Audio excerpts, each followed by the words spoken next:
Hello friends, आप सभी का हमारे यूट्यूब चैनल वर्किंग थॉट्स में स्वागत है। आज इस वीडियो में एसएससी एमटीएस 2023 का मेमोरी बेस्ड क्वेश्चन करेंगे। तो जैसे कि पहला क्वेश्चन है ऑड वन आउट का। ठीक है, ऑड वन आउट मतलब क्या हो गया कि भिन्न का चयन करना। यहाँ 4 ऑप्शन दिए गए हैं, इनमें से कौन सा भिन्न है। चूँकि अगर इसको हम देखें तो ये क्या है, एन का अगर हम अपोजिट लें तो एन का अपोजिट क्या होता है, एम होता है। ओ का अपोजिट क्या होता है, एल होता है। ओ का फिर से अपोजिट क्या हो गया, एल हो गया। एन का अपोजिट क्या हो गया, एम हो गया। ठीक है, तो इसमें जो है सभी जो है लेटर एक दूसरे के अपोजिट है। अपोजिट कैसे निकालते हैं कि जो भी उसका पोजीशन होता है, जैसे एन है तो एन का वैल्यू कितना हो गया, 14 हो गया। अब इसको अगर किसी भी संख्या किसी भी लेटर का अपोजिट निकालना है तो उसके को 27 से माइनस कर देंगे तो कितना हो जाएगा, 13। तो 13 किसका होता है, एम का। तो इससे हम कर सकते हैं कि एन का अपोजिट क्या हो गया, एम हो गया। इसका अगर देखें क्यू का अपोजिट क्या होता है, जे होता है, क्योंकि क्यू कितने नंबर पर, 17 नंबर पे, और 27 में 17 माइनस करेंगे तो कितना होता है, 10 होता है। तो इसका अपोजिट क्या हो गया, जे हो गया। यू का अपोजिट कितना होता है, यू 21 नंबर पे, और 27 माइनस 21 हो गया कितना, 27 माइनस 21 होना चाहिए 6। ठीक है, और 6 किसका होता है, एफ का होता है, लेकिन यहाँ कितना दिया है, एच। तो ये वाला अपोजिट नहीं है। आई का क्या हो गया, 9, 27 माइनस 9 हो गया 18, एच है। टी का अपोजिट कितना होता है, जी होता है। एम का अपोजिट क्या हो गया, एन हो गया। पी का अपोजिट क्या हो गया, के हो गया। आई का अपोजिट क्या हो गया, आर हो गया।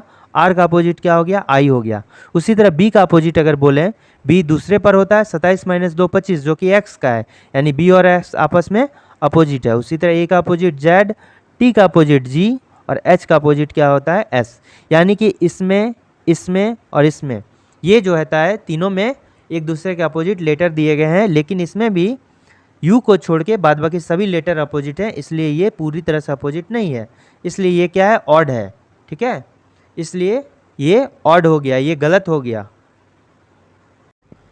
ये पासा का सवाल है, ओपन डाइस, इसको क्या बोलते हैं, इस टाइप के ओपन डाइस, खुला हुआ पासा। ठीक है, तो इसमें क्या अपोजिट साइड हमको पता लगाना है, विपरीत युग्म। तो एक बात याद रखना है, ओपन डाइस के प्रॉब्लम में इस तरह का अगर फिगर रहे तो अल्टरनेट जो होगा, एक छोड़कर एक जो होगा आपस में क्या होगा, वो विपरीत होगा। जैसे एक जो है, एक दो के छोड़कर 4, यानी 1 और 4 आपस में क्या होगा, विपरीत होगा। और 2 के बाद क्या हो जाएगा, 6, यानी 4 को छोड़ दिए, 2 के बाद 4 को छोड़ दिए और फिर 6 को ले लिए, तो 2 और 6 आपस में क्या हो गया, विपरीत हो गया। 1 और 4 आपस में विपरीत हो गया। अल्टरनेट नंबर को लेना है, बाद बाकी जो भी बच गया वो भी आपस में विपरीत। जैसे 3 और 5 बच गया तो ये आपस में क्या हो गया, विपरीत हो गया। ठीक है, और एक नोट करने वाला बात है कि कोई भी दो नंबर है, अगर अगल बगल है तो वो कभी तो विपरीत नहीं होगा। अगल बगल वाला क्या होगा, कभी भी विपरीत नहीं होगा। जो नंबर आपस में अगल बगल हैं वो कभी विपरीत होंगे, नहीं होंगे। तो अल्टरनेट नंबर जो है वो विपरीत होंगे। जैसे 1 के विपरीत क्या हो गया, 4 हो गया, और 2 के विपरीत क्या हो गया, 6 हो गया, और 3 का विपरीत 5 हो गया। ठीक है, जैसे 3 और 5 को ले लिए, 3 और 5 क्या है, विपरीत है, तो ये बिल्कुल विपरीत होगा। तो option number A correct answer होगा। 1 और 2 नहीं होगा, क्यों, क्योंकि 1 और 2 अगल बगल है, इसलिए विपरीत नहीं होगा। 1 और 6 हो गया, 1 और 6 भी क्या हो जाएगा, विपरीत नहीं हो गया, क्योंकि अल्टरनेट ये नहीं है, तो ये भी नहीं होगा। 2 और 3 क्या हो गया, 2 और 3 अगल बगल हो गया, इसलिए ये भी विपरीत नहीं हो गया। इसमें ऑप्शन नंबर ए क्या होगा, मेरा करेक्ट आंसर होगा। 3 और 5 आपस में क्या होगा, विपरीत नंबर होगा। ठीक है, दो संख्याओं को आपस में बदलें ताकि दी गई समीकरण की पुष्टि हो सके। ठीक है, तो यहाँ पर जो लैंग्वेज थोड़ा सा चेंज है, बट इस क्वेश्चन को देख के ये पता चलता है कि जो यहाँ समीकरण दिया गया है उसका सत्यता की पुष्टि की जांच करना है। ठीक है, सत्यता का पुष्टि करना है, मतलब ये सत्य है कि नहीं। अगर इस समीकरण को हल करेंगे तो क्या 44 आएगा, अभी तो नहीं आएगा क्योंकि यहाँ बदलने कह रहा है। तो कौन सी संख्या इसमें बदलेंगे कि ये इस समीकरण को जो है सेटिस्फाई कर दे। ठीक है, तो इस टाइप के क्वेश्चन में एक ट्रिक है कि पहले हम जो है डिवाइड का रूल है, जहाँ पर डिवीज़न का सिंबल है, पहले उसे टारगेट करेंगे। ठीक है, तो यहाँ देखिए डिवाइड 3 है, तो 36 डिवाइड 3 है, तो अभी तो 36 3 से डिवाइड हो जा रहा है। ठीक है, अगर कोई यहाँ पर ऐसे संख्या यहाँ पर 3 से बदलने कहता कि वो फ्रैक्शन वैल्यू दे देगा, अगर पूरा पूरी 36 नहीं कटेगा तो वो पॉइंट में आने लगेगा, और आंसर मेरा यहाँ क्या, होल नंबर है, मतलब पूरा पूरी नंबर है मेरा यहाँ पर। ठीक है, तो यहाँ पर ऐसा नंबर चाहिए जो 36 को पूरा काट सके। अगर 3 से कोई रिप्लेस करने बोल रहा है तो हम देख रहे हैं कि ऑप्शन नंबर डी में 3 को रिप्लेस करने बोल रहा है और 9 को 3 से रिप्लेस करना है, 3 को जो है 9 से रिप्लेस करना है, ठीक है। और 9 भी मेरा क्या हो जाएगा, पूरा पूरी कट जाएगा, तो होल नंबर आने की संभावना है। तो इसी को करके देख लेते हैं पहले। तो 64 प्लस क्या हो गया, 36 हो गया, भागा 9 हो गया, और 9 के जगह में क्या दे देंगे, यहाँ 3 दे देंगे, माइनस 32 दे दिए, ठीक। अब क्या करेंगे कि एक बोर्ड मास का रूल होता है, ठीक है, बोर्ड मास का रूल होता है, इस रूल के अकॉर्डिंग हम चलेंगे। Bracket of division, multiplication, addition, subtraction, ठीक है। तो पहले क्या होगा, ब्रैकेट तो नहीं है, ऑफ भी नहीं है, डिवीज़न का काम होगा, और डिवीज़न के बाद मल्टीप्लिकेशन का काम होगा। तो ये कितना हो गया, 4 हो जाएगा, और इंटू 3 हो गया, माइनस 32 हो गया। उसके बाद मल्टीप्लिकेशन, ये क्या हो गया, 12 हो गया। 64 प्लस 12 कितना हो गया, 64 में अगर 6 दिए 70, और 6 हो गया कितना, 76, और 76 में मुझे 32 को माइनस कर देना है, तो ये हो गया 44, ठीक है। तो ये कितना हो गया, 44 हो गया, और 44 इधर लाना भी था। तो जब दोनों बराबर हो गया यानी इक्वेशन क्या हो गया, सेटिस्फाई हो गया। तो इसका correct answer option number D ही होगा। यहाँ पर जो है संख्या 3 और 9 को आपस में एक्सचेंज करेंगे तभी ये इक्वेशन मेरा क्या होगा, सेटिस्फाई करेगा।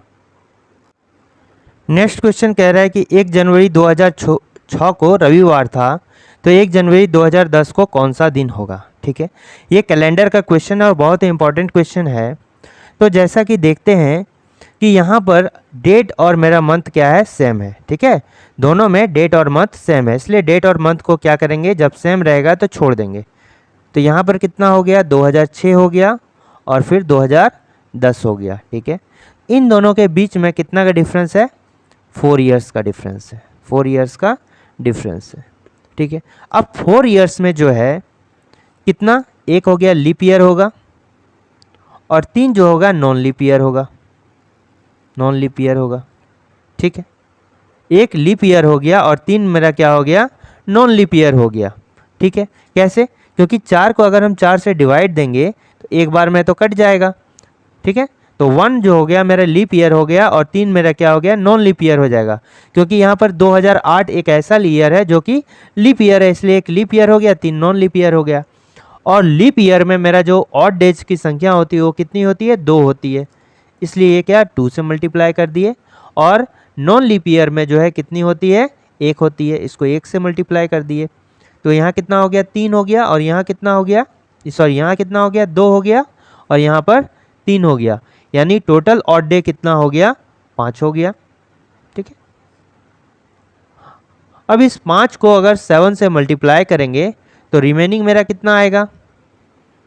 तो आप देखो चूंकि 5 है, 7 से छोटा है, तो रिमेनिंग तो क्या आएगा, 5 ही आएगा, ठीक है। क्योंकि डिवाइड जिससे हम दे रहे हैं अगर वो छोटा होगा जिसको दे रहे हैं तो रिमेनिंग उतना ही आता है। और एक थ्योरम है जिसको बोलते हैं क्या चीज़, रिमाइंडर्स थ्योरम। ये मैथ का चीज़ है लेकिन याद रखने लायक। रिमाइंडर्स थ्योरम क्या कहता है कि जैसे इन दोनों का डिफरेंस अगर देखें तो कितना है, 2 का डिफरेंस है, तो ये नेगेटिव रिमाइंडर हो जाएगा, कितना, 2 हो जाएगा, ठीक है। 7 - 5 हो गया 2, और एक नेगेटिव लगा देंगे, नेगेटिव रिमाइंडर हो गया। यानी कि हमको यहाँ पर 1 जनवरी 2000 को कौन सा दिन था, रविवार था, रविवार था ना। तो रविवार में या तो हम 5 दिन ऐड कर दें या फिर 2 दिन घटा दें, दोनों सेम आएगा। तो ज़्यादा आसान 2 दिन घटाना होगा, तो रविवार में अगर 2 दिन घटा दिए तो क्या हो जाएगा, शुक्रवार। तो इसका सही आंसर हो जाएगा ऑप्शन नंबर सी, शुक्रवार। और 1 जनवरी 2010 को कौन सा दिन होगा, वो शुक्रवार ही होगा। ये एनालॉजी का क्वेश्चन है, यहाँ 91 से 104 लाना है, उसी तरह 161 से क्या आएगा, सेम लॉजिक पे। तो चूंकि देखते हैं कि 91 से 104 के बीच में कितना का फासला है, यानी डिफरेंस कितना है, 13 का डिफरेंस है। और यहाँ अगर 13 कर देते हैं तो 170 कितना हो गया, 4 हो गया, लेकिन यहाँ तो है नहीं, इसलिए वो डिफरेंस वाला मेरा लॉजिक नहीं होगा। दूसरा लॉजिक क्या लगाएंगे, ये दोनों नंबर किसी एक संख्या से कट रहा है, ठीक है। जैसे 91 है और 104 है, ये देखते हैं कितना का रेशियो है, 7:8 का रेशियो है। कैसे, 13 से ये भी कट रहा है, 13 × 7 = 91, और 13 से ये भी कट रहा है, 13 × 8 = 104। तो तो इस नंबर को भी हम 13 से इस नंबर को भी 7:8 रेशियो में तोड़ने का कोशिश करेंगे। ठीक है, तो अगर 161 को 7:8 के रेशियो में तोड़ेंगे तो ये कितना हो गया, ये कितना हो गया, 161 है, यानी कि कितना हो जाएगा, 23 हो जाएगा। ठीक है, तो एक यूनिट की वैल्यू हो गया 23। तो 8 का वैल्यू कितना हो जाएगा, 23 से मल्टीप्लाई कर देंगे तो कितना हो जाएगा, 184। ठीक है, यानी ये भी 7:8 का रेशियो में तोड़ दिया और ये भी 7:8 का रेशियो में तोड़ दिए। तो यहाँ पर कितना होगा, 184 होगा, और 184 मेरा आंसर में, इसलिए ऑप्शन नंबर बी क्या होगा, मेरा करेक्ट आंसर होगा। ठीक है, इसके अलावा कोई और लॉजिक है तो कमेंट करके ज़रूर बताएं, और वीडियो को लाइक, शेयर और सब्सक्राइब करना नहीं भूलें। ठीक है, क्वेश्चन में कह रहा है लूप शब्द का पता लगाएं। यहाँ पर जो है कुछ वर्ड दिए गए हैं, इसको अरेंज करना है। ठीक है, तो पहला तो अरेंज करने का तरीका क्या है कि जैसे हम नंबर सीरीज बनाते हैं तो इसको नंबर में कन्वर्ट करके भी बना सकते हैं। इस तरह के फॉर्मेट का भी क्वेश्चन आ सकता है। जैसे रेटिना में कितना लेटर है, देख लीजिए रेटिना में कितना लेटर है, 6 लेटर है, 6 लेटर है। फिर यहाँ पर कितना लेटर है, 8 लेटर है। फिर यहाँ पर कितना लेटर है, 7 लेटर है। फिर यहाँ पर कितना है, 8 लेटर है। ठीक है, यहाँ पर कितना लेटर है, 8 लेटर है। तो आप देखिए एक फॉर्मेट बन जा रहा है, 6 हो गया, 8 हो गया, फिर 7 हो गया, फिर 8 हो गया। तो अल्टरनेट करके जो है कांस्टेंट रह रहा है, फिर अल्टरनेट करके इंक्रीज़ कर रहा है। 6 के बाद क्या हो गया, सीधा इसके साथ करेंगे, 8 हो गया, 7 हो गया, और 7 के एक छोड़ के बाद 9 होना चाहिए था, लेकिन 9 लेटर तो देखते हैं कहीं भी नहीं है। ठीक है, इसमें एक वर्ड छूटा हुआ है, मान लीजिए कुछ भी वर्ड देंगे, नाइजीरिया मान लेते हैं। ठीक है, नाइजीरिया दिया गया है, तो यहाँ पर 9 लेटर होने, लेकिन 9 लेटर वाला तो वर्ड कहीं नहीं है, इसलिए ये मेरा क्या हो जाएगा, नहीं होगा अभी। ठीक है, ये वाला मेरा लॉजिक नहीं लगेगा। दूसरा लॉजिक, प्रत्येक वर्ड को ध्यान से देखिए, जिस लेटर में ये 2 वर्ड अंतिम कर रहा है, नेक्स्ट वाला लेटर उससे स्टार्ट हो रहा है। एन से यहाँ अंत हो रहा है तो एन से यहाँ स्टार्ट हो रहा है। इस पूरे वर्ड का एल से यहाँ अंत हो रहा है तो एल से नेक्स्ट लेटर स्टार्ट हो रहा है, नेक्स्ट वर्ड स्टार्ट हो रहा है। फिर इस वर्ड में जो है आर से अंत हो रहा है तो उसका नेक्स्ट वर्ड जो है आर से स्टार्ट हो रहा है। तो नेक्स्ट में क्या हो जाएगा, इसका अंतिम लेटर देखेंगे, यहाँ पर क्या है, ओ आर है, तो ये ओ आर से स्टार्ट होना चाहिए। तो ओ आर से स्टार्ट होने वाला सिर्फ एक ही है, ऑर्डिनरी, तो इसलिए ऑप्शन नंबर सी इसका करेक्ट आंसर होगा। नेक्स्ट क्वेश्चन कैलेंडर का, इसमें कह रहा है कि यदि किसी महीने का 5वां दिन बुधवार है तो निम्नलिखित में से कौन सा दिन 20वां दिन के बाद दूसरा दिन होगा। 20वां दिन के बाद दूसरा दिन, इसका मतलब हमको क्या बोल रहा है, 20 + 2 22, 22 तारीख को कौन सा दिन होगा हमको पूछ रहा है। देखिए 20वां दिन के बाद दूसरा दिन मतलब 20 + 2 22 तारीख को पूछ रहा है कौन सा दिन होगा। तो हम क्या करेंगे, जैसे पहला तो ये बना सकते हैं कि अगर हमको यहाँ 5 तारीख को, 5वां दिन यानी 5 तारीख को क्या है, बुधवार है, वेडनेसडे है, तो साथ साथ करके एक सप्ताह के बाद जो होता है मेरा दिन रिपीट होने लगता है, यानी कि 5 के बाद 7 अगर जोड़ दिए तो 12 तारीख को क्या होगा, बुधवार होगा। फिर 7 अगर जोड़ दिए 19 तारीख को भी क्या होगा, बुधवार होगा। ठीक है, 19 तारीख तक तो हम पहुंच गए, हमको 22 तारीख तक जाना है, यानी 3 दिन और जाना होगा। तो बुधवार में भी और 3 दिन आगे चले जाएंगे, यानी कौन सा हो जाएगा, शनिवार हो जाएगा। तो इसका करेक्ट आंसर हो जाएगा शनिवार। दूसरा क्या कर सकते हैं कि जैसे 5 तारीख को अगर बुधवार है, 5 तारीख को बुधवार है, तो हम डायरेक्टली 7 तारीख को निकाल लेंगे, कौन सा दिन होगा, 5 तारीख को बुधवार होगा, तो ये 7 तारीख को कौन सा हो जाएगा, शुक्रवार हो जाएगा, फ्राइडे। अब क्या करेंगे, हमको 22 तारीख को निकालना है, तो डायरेक्टली इसको 3 से गुना करेंगे, डायरेक्टली यहाँ से 3 से गुना करेंगे। 21 तारीख को क्या हो जाएगा, ये भी फ्राइडे हो जाएगा। 7-7 करके ही जोड़े हैं, 7-7-7, तो 7-7 करके 3 बार ऐड करो या डायरेक्टली 3 से गुना कर दो, तो 21 तारीख को क्या हो जाएगा, बुधवार हो गया। ठीक है, अब 21 तारीख को अगर बुधवार हो गया तो 22 तारीख तो एक दिन के बाद आता है। ठीक है, 22 तारीख क्या हो जाएगा, एक दिन के बाद आएगा, यानी ये क्या हो जाएगा, शनिवार हो जाएगा। तो शनिवार जो है इसका करेक्ट आंसर होगा। ठीक है, यहाँ पर एक सेट दिया गया है और इसमें एक लॉजिक है। ठीक है, जैसे इनमें से बड़ा नंबर देखते हैं 270, तो जनरली क्या होता है कि जो छोटा छोटा 2 नंबर है उसका यूज़ करके बड़ा नंबर को लाना पड़ता है। तो यहाँ पर 270 हम 14 और 9 का प्रयोग करके लाएंगे। तो सेम लॉजिक किस में है वो फाइंड आउट करना है।